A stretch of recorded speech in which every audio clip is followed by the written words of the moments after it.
Magluluto po tayo ngayon ng beef. Igigisa natin itong luya, bawang, laso na. Ay!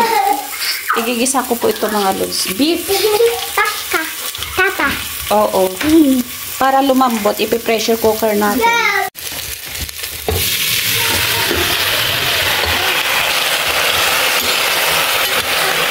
Maglalagay pa ako ng konting patis. Konting salt. Powdered mushroom. Tapos, paminta. Halo na natin.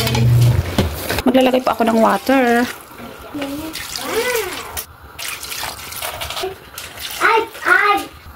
Takpan na natin. After 1 hour, pwede na po ito. Luto na. Tapos, titimplahin nyo na lang ulit. Depende sa panlasa nyo na.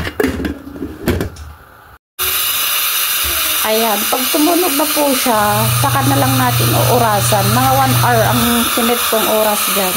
Pagkatapos nyan, pwede na yan.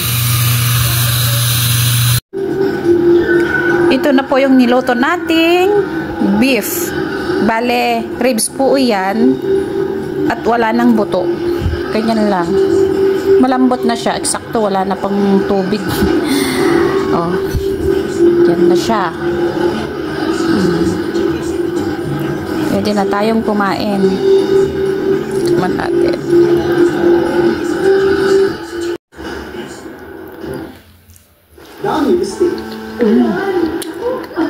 Masarap, malasa, malambot siya.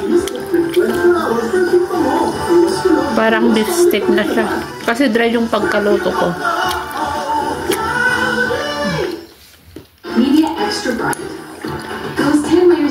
Ito yung ginagawa nilang beef short plate. Yung ribs ba? Ng baka. Sa totoo lang po, pag may leftover kaming ganito, mamayang hapon, sasabawan ko, lagyan ko ng repolyo.